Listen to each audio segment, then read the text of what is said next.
Welcome to Uncharted Narrative. Today's guest, Dr. Shubhendu Kulshreshtha, is a seasoned emergency physician and executive coach who embodies the balancing act between demanding clinical practice and pursuing meaningful personal fulfillment. Dr. Kulshreshtha explores the emotional and cultural challenges unique to clinicians, including the intense pressures of night shifts and the internal resistance shaped by societal expectations.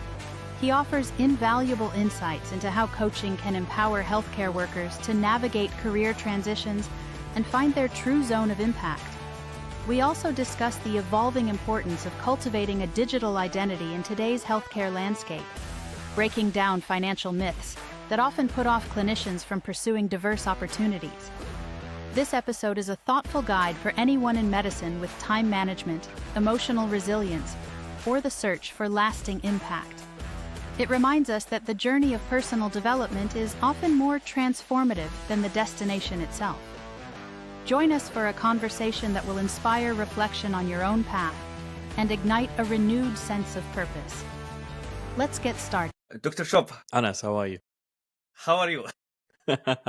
I'm good. I feel strange to meeting you in the podcast. So you are a host for your podcast, and both of us we do the same things. So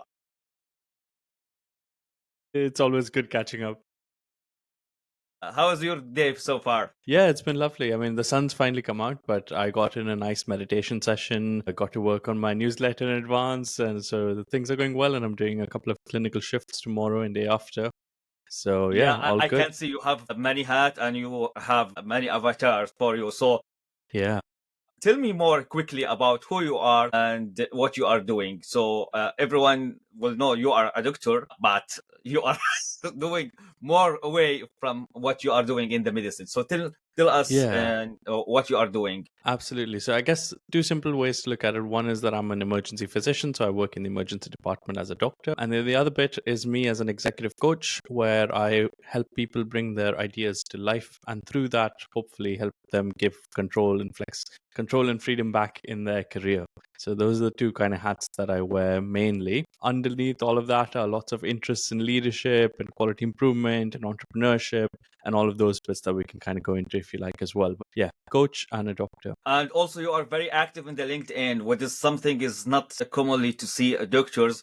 They are spending good time and build the community. So also you are familiar with the technology and very active with the community.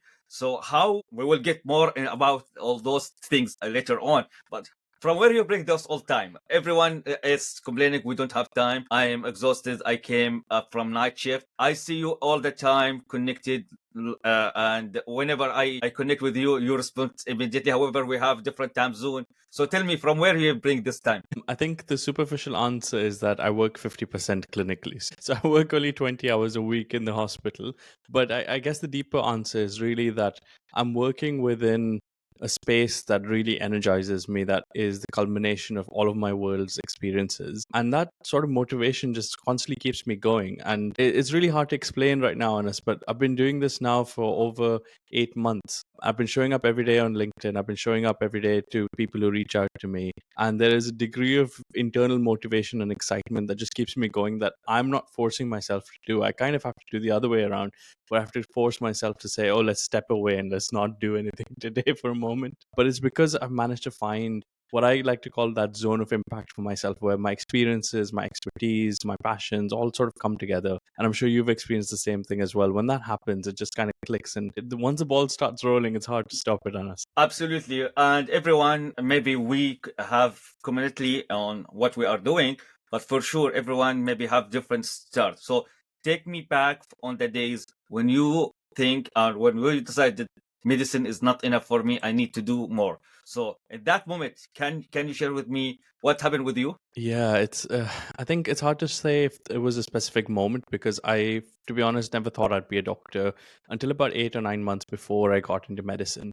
And then my whole time studying medicine, those 5.5 years, was constantly looking outside into industry, saying, how do I get into health tech or medical devices or pharma and various sort of things. And everyone kind of said, oh, you're useless to the industry without clinical experience. So I said, okay, fine, we'll get in clinical experience. And obviously I had my passions when you're surrounded by the world of medicine, I found my people in emergency medicine, and that's kind of what brought me to the UK. And then you get so obsessed with the journey of ticking those boxes and jumping those hoops and kind of proving to yourself, and you kind of have to be on top of your game because you're looking after patients in life or death scenarios, and that really distracts you away. But then sort of getting into the higher specialty training, the registrar level job in emergency medicine, you get into a bit more of a flow of your day to day. And I decided to take some time away to do a quality improvement fellowship.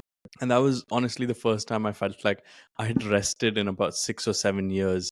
And that rest gave me a degree of clarity and degree of space mentally to feel like, okay, where am I actually heading? Is that the direction I want to be going in?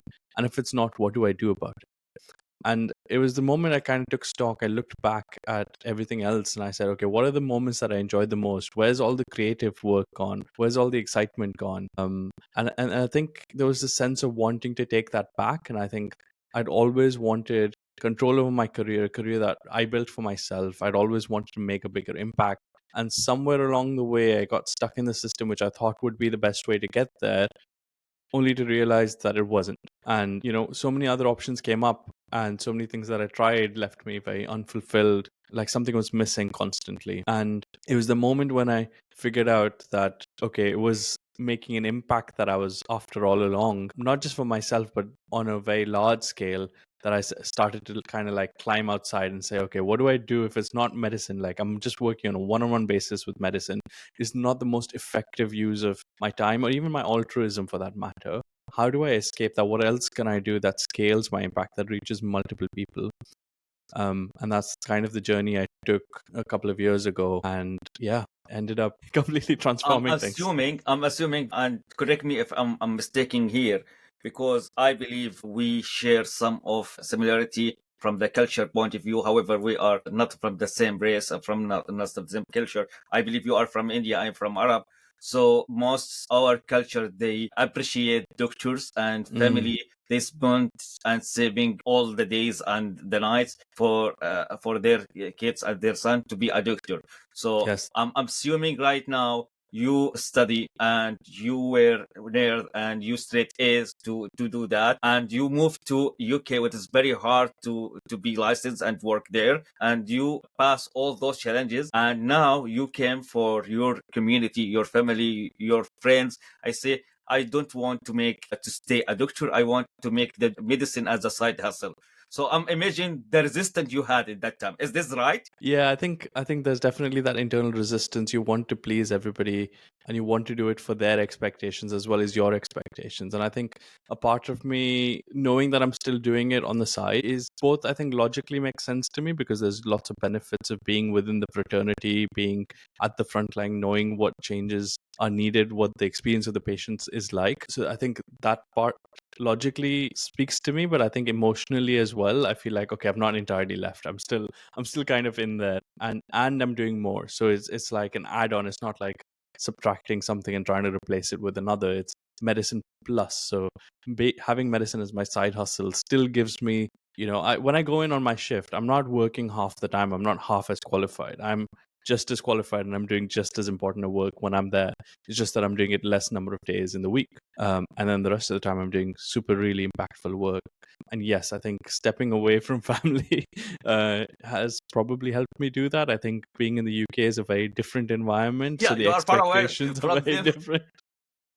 If you were, maybe this is difficult, but I start to see there is a momentum and movement came from all those medical professions, regardless physicians or nursing or pharmacists, to change the stereotype of what Yeah. we have to do. So even when they have professional portfolio, they now started to make what they like, what they believe they representing them. So maybe this is the second time I mentioned that. I will not put his name, but there is a doctor start to came to me through the Instagram from the reels yesterday. To be honest, I sent him a message. I want to interview him. This doctor, he is a surgeon. Okay. In the same time, in the night, he is a DJ player. Okay.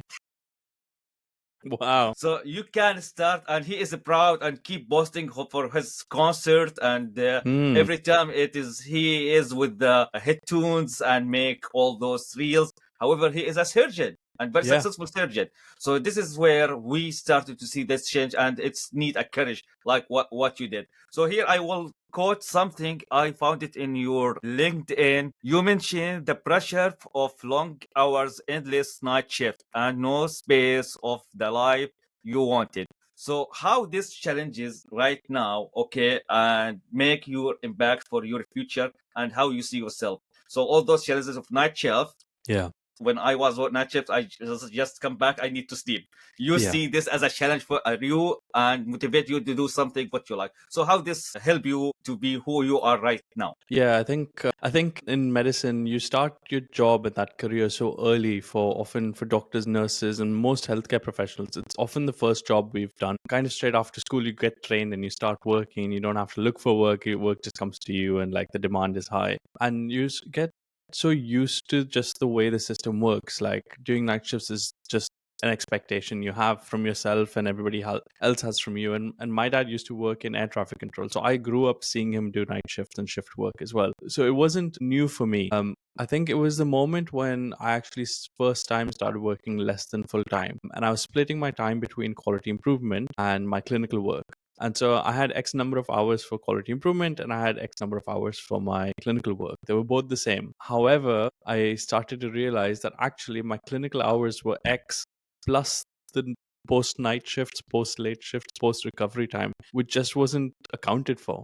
And I think I don't know if that's officially unaccounted and if I don't account for it either, because they count as 0 days. You're not working on those days, but actually you're losing that time. You're losing those days. And I think there's a realization of, okay, what is the value that you're creating? What is actually the work that you're doing? And recovery is part of that. So I think one, realizing your value was a big thing, but also, when you're doing a night shift, especially at the grade that I've started doing night shifts, you're often the in charge overnight. So, for example, when I was in a major trauma center last year, I used to be leading the department for this major trauma center, and I used to be in charge of the emergency department where the sickest patients would come in. And that kind of responsibility is huge. I think trying to figure out how to match the clinical side, the technical aspects, the leadership, the people, problem solving, and leading yourself on top of all of that is huge. And I think it there is a need in the hour that you have to perform for that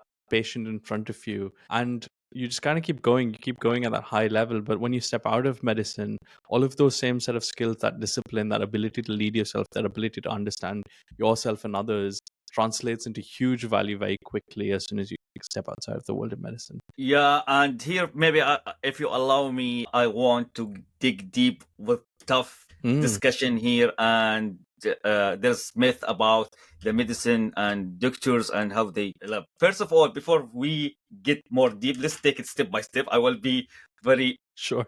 kind with you Thank you. as much as I can. So let's be honest. Now you are away from your family. Have you ever felt hesitant? What I'm doing maybe will not kick off probably, and maybe I will get failed. Knowing I know it's medicine, study medicine, it is the hardest things. So anything compared with that will be the easiest. But still, there is a fear. Maybe you will fail, and your social status in the front of your colleague, friends, family. Have you had this hesitant and this has stopped you sometime of what you are doing right now? Yeah, 100%. I mean, I've definitely worried whether this will work or not, whether this will sort itself out. I mean, yes, we've studied things and we've become good at things, but we put in like 6, 8, 10 years into becoming good at medicine.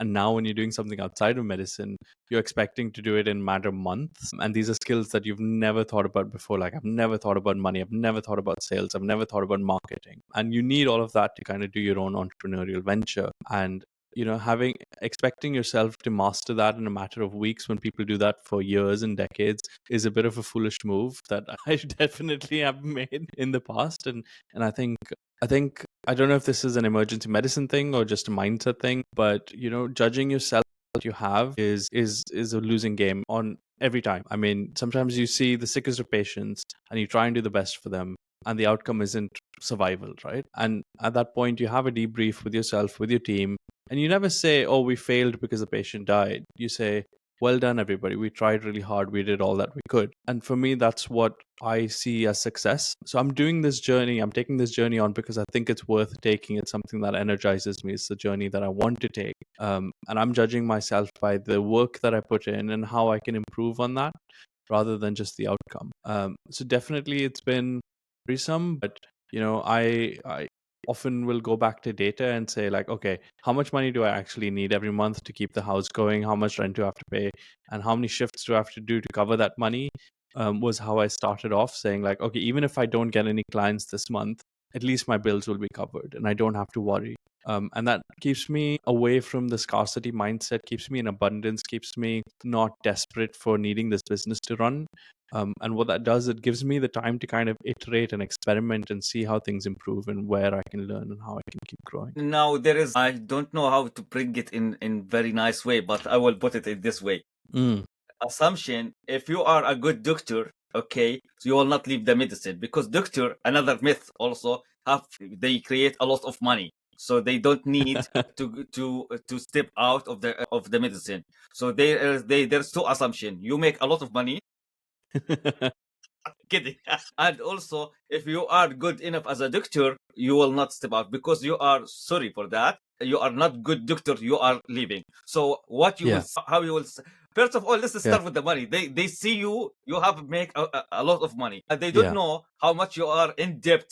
Not you as a physician, you are in debt most of the time. And you take a lot of money, but you try to cover your debt. So I think what you said is absolutely right, except it's right for a small cohort of people. For some people, medicine is everything for them. It fulfills everything they've been looking for in their career, and it makes them a lot of money. That's very much true for a lot of surgeons, a lot of people, a lot of physicians working in specific settings. However, working in the UK especially is not the same. In the UK, you get paid the same irrespective of how much you work, what kind of work you do. I guess there's private work, which is picking up now, and I think a lot of surgeons earn more through that private work.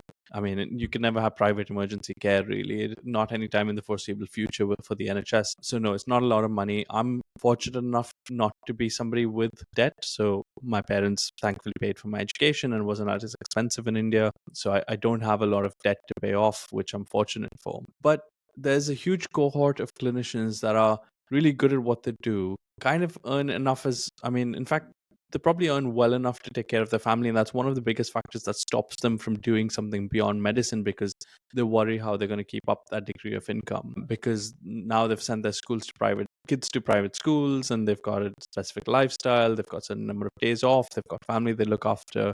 They might send money back to a different country as well. All of those responsibilities add up. And I think the safety and security of medicine allowed them to do that.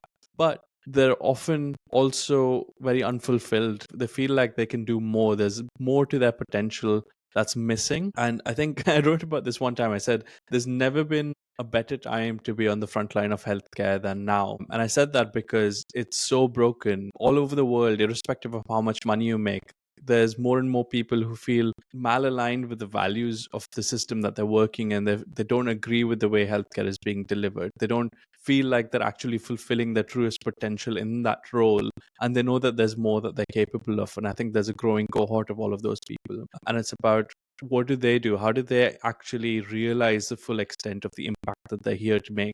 And that's why I say make medicine your side hustle, because practicing medicine within the system, the way that we do it now, is only a chunk of the way in which you can actually make a difference in the world. And so step out and realize what's actually out there and what's possible, and fulfill your true potential, and the money will come. The money is out there. There's enough money for everybody. And don't leave all the way. Do it in a phased manner, but make medicine your side hustle and see what happens. So what about your colleague and co-worker, when they are only, with all respects, nothing wrong with anyone, so they are only do medicine and see you a hyper between medicine? Do you see looking for you? Are you serious? To be honest, so far, no, not really. Even though I'm saying this myself, I feel like I perform at my highest when I am working clinically. And I know this based on the feedback that we collect as part of our appraisal and annual process. So from consultants and colleagues and everybody else, I have good reviews and I keep that in check. And if there's ever something that's missing, I do my best to cover that up, because The entrepreneurial side of my job is very experimental. I have fun with it and I enjoy. But the clinical side of my job, I take very seriously because it's the outcomes and the impact that that can have to go wrong is very serious. So, that's on me. I think if people saw me underperforming there, then they might consider me as someone who's not so serious about the job and like, oh, are you good enough? But I think if you're good in that time that they see you, then there's no question about it. Like they'd actually, most people wonder, how do you do both things? How do you manage both things? And it's not for everybody. It's not everyone's cup of tea. Some people just love the stability of just showing up to work and not having to think about anything else.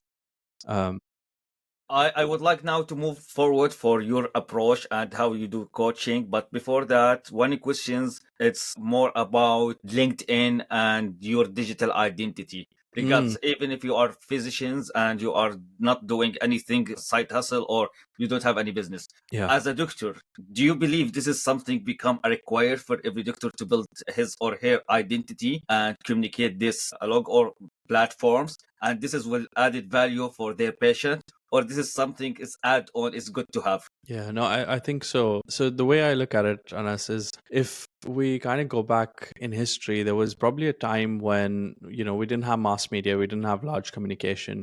If somebody had something they had to say, they would go to the town center, probably stand on a pedestal and shout it out. And maybe they had an opponent or a competitor who might stand on another pedestal and shout out their perspective and their views. And then the people in the town center might gravitate towards one person or the other, right? And so then this was probably happening in various different towns, and that's probably how life was progressing at that point. And then I think eventually with time, we became more scientific. We said, no, we need to standardize processes. Not anybody can just be a judge of like what's right, what's wrong. But we created institutions and we created degrees, and we said, okay, these really highly ranked people have said that you are good, and hence you are good. Nobody else cares, nobody else matters, and everybody else took that for granted. And like that's why the stamp on your degree and where you came from and who gave you that degree really held value, right? However, I think human behavior still remain that they are a judge for themselves, and they might value a particular degree because they agree with the institution, but they also might disagree with the institution and say, I don't care if you've got a degree from there, I don't believe in it, right? So then moving to like the newest phase with where the internet is at today and the way communities function today, I think we're going backwards into the way things used to be. Content reaches people and people are a judge for themselves, and they want to be more and more of a judge for themselves. They want that degree of independence and that willingness to make a decision. And I think being present on social media is going to be the new degree. It's going to be the new certification. It's going to be, public validation. So you might fool a room of 8 people saying like, oh, you've done your project and presentation well, and hence you deserve this degree and thesis. But, to do it consistently on a basis year after year in front of thousands of people who are constantly checking and judging and tracking the way you're saying things, the way you're doing things, are very, very different. So, how we moved from like, oh, an exam at the end of the year to having like a formative and summative assessment system in schools. It's kind of like that. It's kind of like that. You're doing that in front of thousands and thousands of people, and lots of those people, especially on LinkedIn, depending on the kind of people you've got around you. I mean, my network's full of fellow doctors. So if I'm saying something absolutely absurd, they're very sensible people that are going to call me out on it. So, I better be knowing what I'm talking about if I'm talking about it. So I think the value of having validity on social media in front of thousands of people is growing. And I think, the value of degrees and PhDs is reducing. I think, and you can kind of translate that either way you want, whether that means patient trust or whether that means you're standing amongst your peers, whether that means a new entrepreneurial venture you want to take on and how reliable that is. I think times are changing, and I think being on social media is big. And I feel personally, with all respect for all clinicians, with all background, there is a few of them, they take care for this, and the mass majority, they don't care for that. And if we will put this on the score as A, they will take they will take F from this. And this is where we need to see this is the opportunity is not only about the business, it's about me, a validation, as I mentioned, my identity. And right now, if I am a patient and I want to go for the doctor, especially when I have the opportunity to choose which doctor I want to have, especially in those countries where they have a private system. If you don't consider that, you will lose a lot of opportunity to work with those patients. Yeah. And sometimes it's not money. If you have subspecialty and skills, and you know you are very good talent in this, but you are not there, how I, as a patient, I will know you? I need to go for the internet, search about you, I see the feedback, I see the testimony about that, then I will come for you. And here, especially with specialty like in the pediatrician and the cardiac surgery for pediatrician, it's very, very, very rare. If you are not there, you need to give this talent and this skills for the people who are in the need. So now I start to see this is not you. It's not how to build your brand. It is you need to let everyone know about your specialty, and because right now the world is considered a small village, they can travel from everywhere and come. So you need to think about that, and especially when you are junior, you need to take this up in your career and you are passionate. Your degrees and your training is just a stamp of competence that you're able to do the job. How well you do it, who you do it for, what's your niche within that is all up to you to actually declare. Absolutely. So now if we get more into what you are doing, you try to help the clinician to find their roadmap. You work with them to build their roadmap. So take me with those steps and what you have learned so far from what you work with them. So most commonly, strengths, weakness, anything you would like to share. Yeah. So I work with clinicians who've often been sitting on an idea to make a difference in the world, to really make an impact. And often they see their career transforming through that. They see themselves getting more control and flexibility and freedom from time and place based on the change that they can bring to the world. But they often don't know where to start. So they've kind of been contemplating about this. They might have done a couple of courses, listened to lots and lots of podcasts, gathering information and skills, right?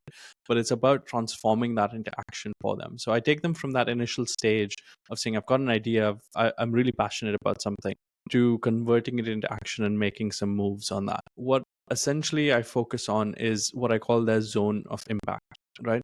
So this is a crossover of three things. I'm gonna let's see if we can try and do a screen share. I think it's clarity, positioning, and action. Let me show you. So I think that's part of within the coaching framework. But let's see if I can share my screen. So this is based off of looking at lots and lots of people who've left clinical work to go and do other work and then not been fulfilled, or like what is it that creates a fantastic journey versus a journey that still leaves you unfulfilled on the other side. And something that I almost made the mistake of doing myself. And what are you trading medicine for, and what are you missing out, right? So I think the first thing that we look for is equity. So we want not just financial equity, but also non-financial equity. We want to be recognized for the work that we do, and we want that work to keep growing, even if we're not actively working on it. And we want to reap the rewards of it. So if you make a change, for example, if you start a new service in the hospital, right? Even if you're not delivering that service is ongoing, and that creates value, and that generates revenue, and that generates money.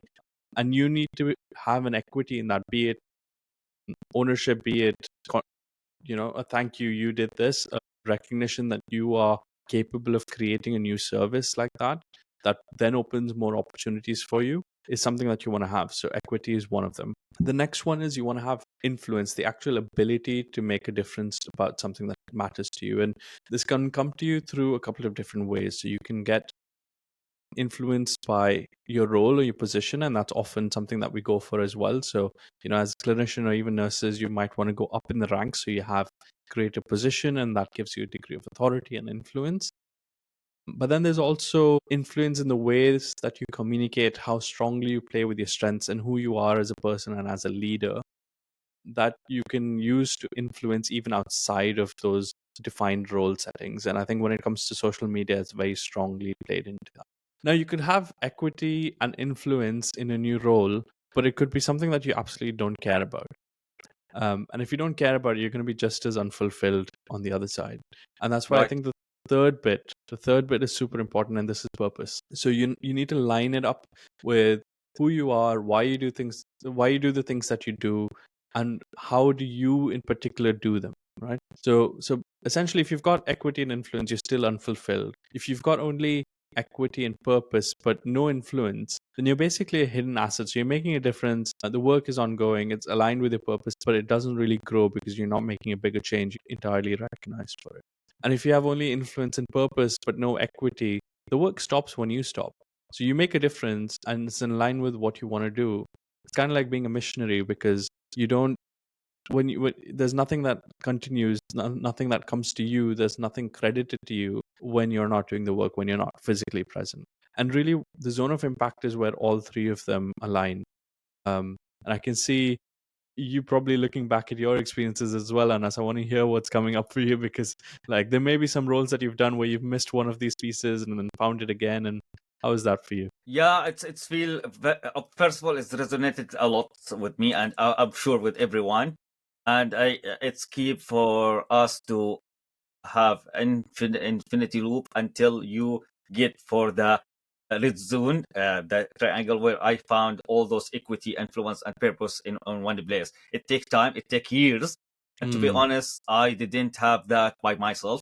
I work with the coaches. Right now, I'm coach, but before that, I work with the coaches, and they help me to discover who I am. And here, I will ask you a question. Yeah. So, for your client or for your who came as a clinician and they want to step out of the clinician, but they don't know where their zone of impact. How you help them to discover their zone of impact? Exactly. So that's what I work with them on one-on-one, as well as through my new group program called the Clinician Impact Actionship. So they work in a group cohort, working through each of these segments, figuring out what that is, and actually deciding to take action on it, so that at the end of it, they've made some progress in real life and not just done a bunch of reflective exercises for themselves. So there's a couple of different things that we do here. So under the equity piece, I've got a couple of worksheets. We divide up the various sorts of equity. So everything from reputation capital to influence capital to leadership capital, to network capital. Where are they now? How do they grow that? How do they grow the connections? How do they grow the way that they lead? How do they create content and perhaps even flywheels that lead to less action but more equity that works for them even when they're not working? We use a couple of exercises. You might recognize this. We use the Ikigai exercise. We use Simon Sinek's golden circle of starting with why. We do a why exercise. We work on mission and vision statements. And I actually like to start with the purpose piece, because that builds everything else from there. And then for the influence as well, we use a lot of validated questionnaires. So I like to use a strengths assessment, a Gallup strength assessment. And then we build from there into a leadership dashboard of sorts. We track metrics, we track how many opportunities they've created, what action have they taken, what kind of content have they created. I have them choose one media to stick to. So some people are really good at written work, some people are really good at sort of illustrations, some people are very good at speaking, some people are very good on a podcast, but some people are fantastic in front of camera. So we work through all of those bits and recognize what's their strong point, something that comes naturally to them, that's easy for them to do. The idea is not to do a lot of things, but to do the right things. So perhaps pick one in each and just have consistency of effort through that and keep that going, so that you actually get the benefits of compounding all of them.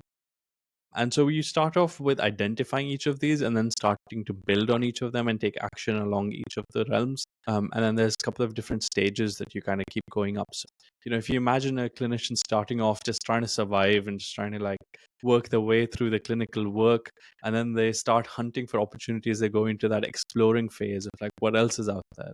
And then they start to figure out like, oh, this is my purpose, this is what I'm passionate about. And then they lead on projects.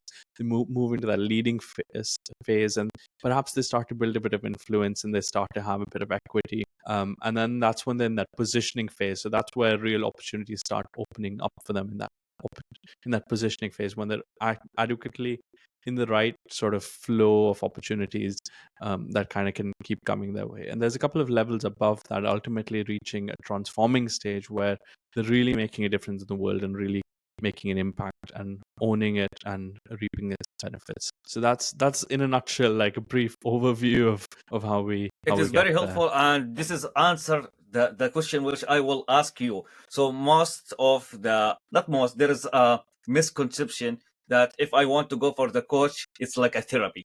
That therapy, or I need to come for the coach. I tell the coach I am sad, so you'll tell me don't be sad. I'm exhausted. You'll tell me take a rest. So this conception that they have. Now with your framework, you give the clarity what is the coaching and what you can do. And maybe it's good to ask you this question because you are a physician. So from medical point of view, when I need to decide I need coach or mentor or therapy. Yeah, I like this question. So this is something that the founder of my coaching institute, Center for Executive Coaching, his name's Andrew Knightling. He shared this with us, and he says, if you think about therapy, it's generally focused in the past. So you look back at things that have happened, your experiences, and you kind of gain a better understanding of them, and you try and figure out like, okay, what happened, what does that mean for me, and how do I take action on that? So it's more delving into the past. Right. If you look at a mentor is generally someone who's achieved exactly what you want to achieve, and they've done it, they've trodden the path, and they give you advice of saying, don't do this, do that, don't make a mistake I made, make that mistake. Coaching is somewhere in the middle. So coaching doesn't really care so much about the past, and the coaching is not about giving advice for the future.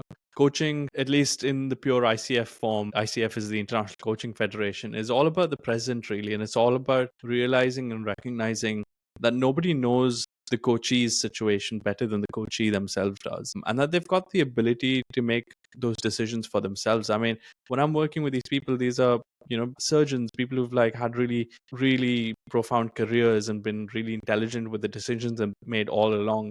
Who am I to, in 2 minutes, try and tell them what's best for them in their life? I can't really do that for them, but what I can do is help them perhaps expose them to frameworks that they wouldn't have considered before, ask them questions that challenge them in a way that helps them look at the situation in a new way, really read between the lines and pick up some themes that may not be visible to them because they're so close to the situation, and present that back to them and say, hey, this is what I've noticed, what would you like to do about it? And I think that's where coaching comes in. So I think if you are in that place where you're wanting to take action, you're perhaps having a bit of a dilemma, you're not sure of which direction to take, but you're ready to take action on it, I think that's the time you want to look for a coach. And I think it's really confusing because I think everybody and anybody can kind of call themselves a coach. A lot of mentors call themselves coaches. People who are outright giving advice or even consulting sometimes call themselves coaches. But yeah, there is a body called the International Coaching Federation and a few others. There's one for Europe as well that do regulate coaching, accreditations, as well as the way it's practiced. And I think there's different ways of coaching, but if you want a proper executive coach, that's what you should expect. Yeah, I like your answer, to be honest. It's amazing. And for sure, I will make this short for one of the posts.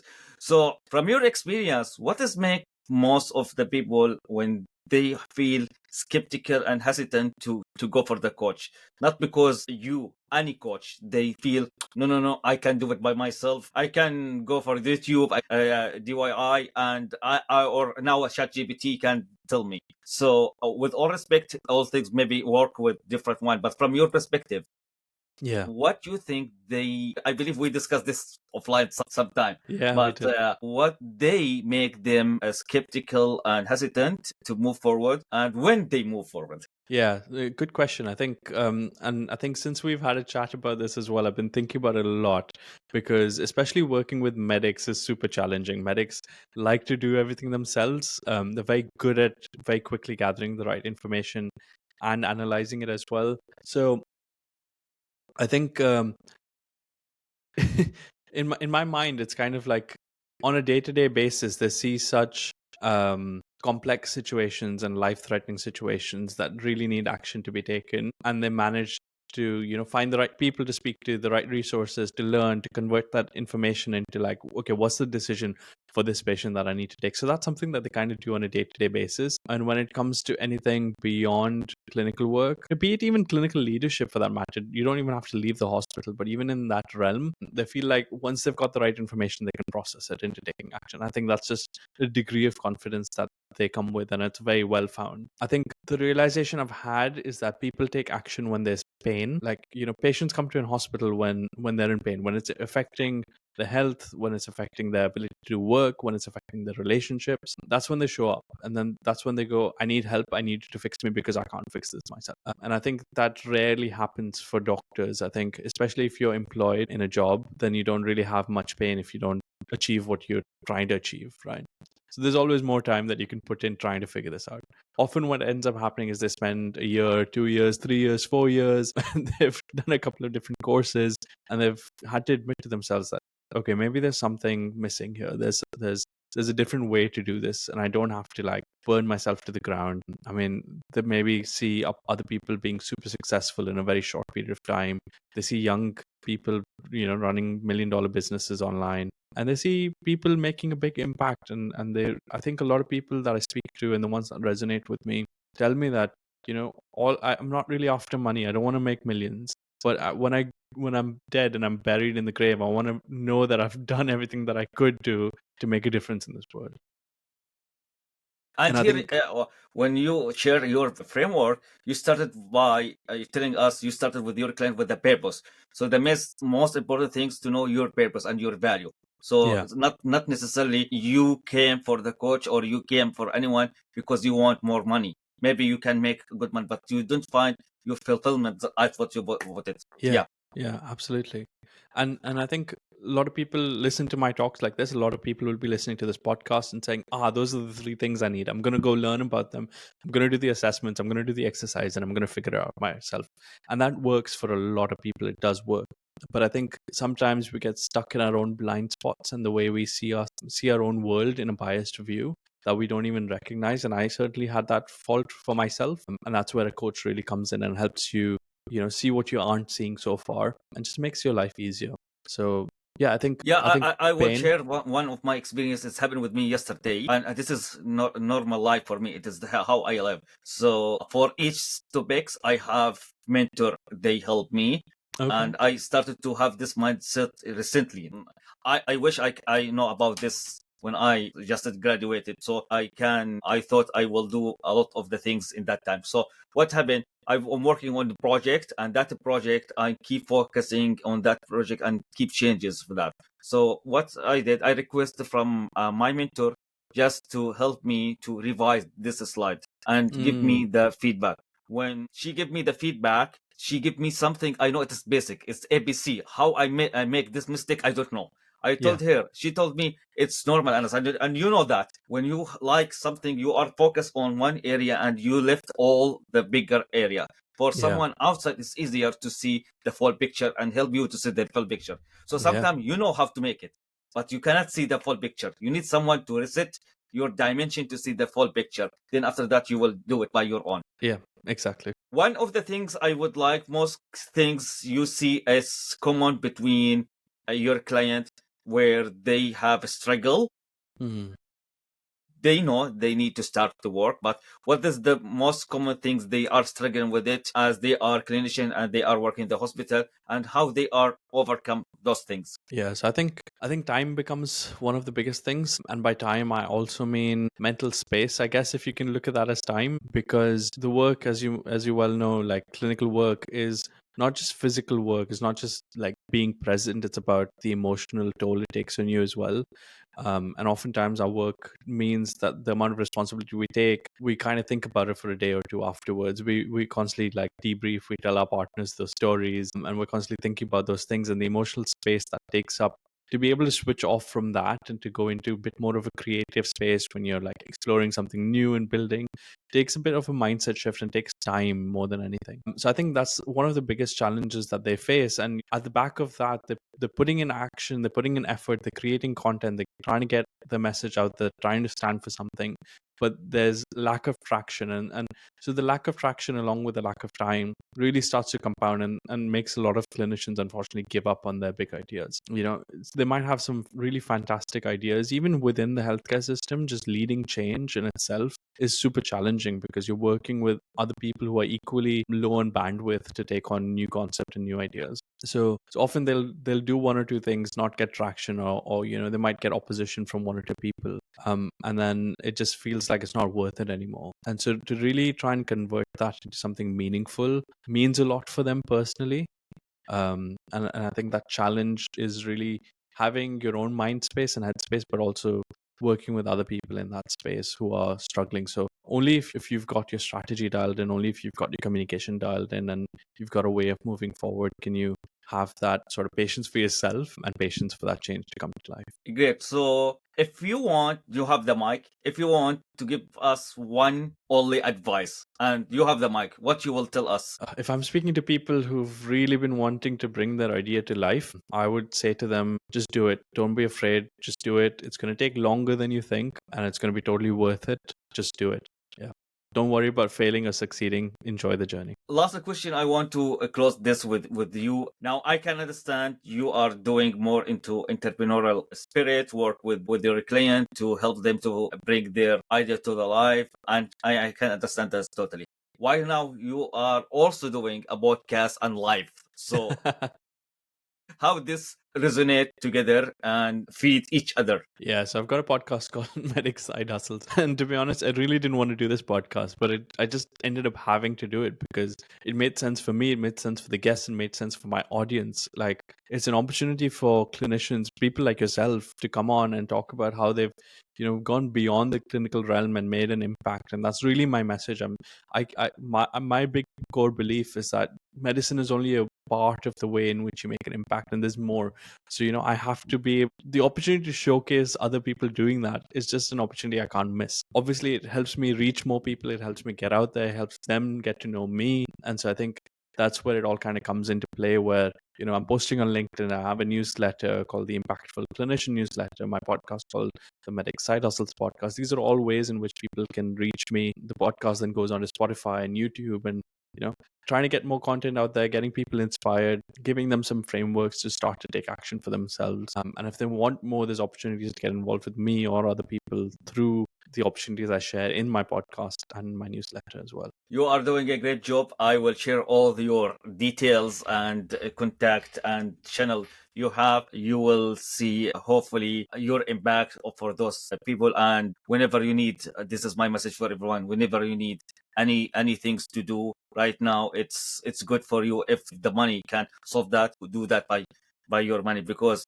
you can spend your time and effort in something more meaning for your life and for your future. And Dr. Shub, it was a pleasure to having you. We learn a lot from you, and very excited to see more success story to celebrate through your LinkedIn page, and looking forward to meet you in person. Likewise, Anas. Thank you so much for having me. It's been a pleasure. Thank you. Bye-bye. Take care. Bye. If this episode sparked something in you, here's how you can keep our mission alive. Subscribe to Uncharted Narratives Certiat. Leave us a 5-star review. It helps more amazing people discover our stories. Share an episode that moved you with a colleague or friend. Connect with me on LinkedIn and join our healthcare innovation community. Together, we're not just telling stories. Until next time, stay curious, stay passionate, and keep pushing the boundaries of what's possible in healthcare. See you in the next episode of Uncharted Narratives Certiat.